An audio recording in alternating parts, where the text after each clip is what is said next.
छुआटे जन्म हेले बापा माँ तार प्रत्येक जिद पूर्ण करने सदाबले चेष्टा करती आ तार परिणाम कौन हुए देखु यही वीडियो रे। सेमती जनक घरे छुआटी जन्म होला प्रत्येक मोमेंट रे प्रत्येक जिद करुए आ तार प्रत्येक जिद से पूर्ण करुँच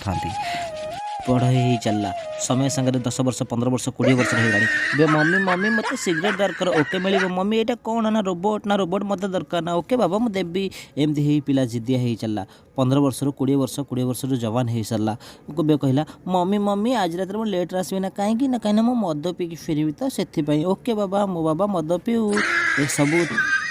ता बापा देखी बहुत आश्चर्य होता बापा ये सब जिन चेंज कराया चाहूला मन दुख से किसी भी कहीपर ना दिन दिन पिलार बयस बढ़िया संगे संगे तार जिद्दी बढ़ला आ समय एमती होगला जे दिने हठात देखला जड़े पड़ोसार लेडीज चलुं मॉर्निंग वॉक हठात एमती घटला जे पिला कहला मम्मी मम्मी से आंटी किए जे मत देखी हसुंट ना से आंटी आम पड़ोसार रोती ना आंटी मत दरकार ना रे बाबा आंटी नहीं तू कौन करू ना मुझे बाहा हेबी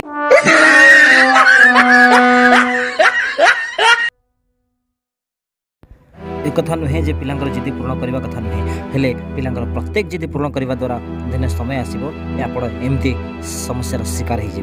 तेणु पिलांकर जिद पूर्ण करने दरकार हेले प्रत्येक जिद भावी चिंती पूर्ण करने निहाती दरकार। This video is presented by Elsa beauty parlour and Elsa saris स्थान Puri old Sadar Thana line near Maheshwar Mahanty house. एठारे विभिन्न प्रकार साड़ी बिक्री करा जाए 800 टंकार आरंभ करी 8000 टंका पर्यंत प्रत्येक प्रकार साड़ी आपड़ एठारे पाइपर एबे ही जोगाजोग करंतु। टसर साड़ी सिल्क साड़ी पाट साड़ी कंथा साड़ी प्रत्येक प्रकार साड़ी पाइपर ओल्ड सदर थाना नियर महेश्वर महांती हाउस पुरी।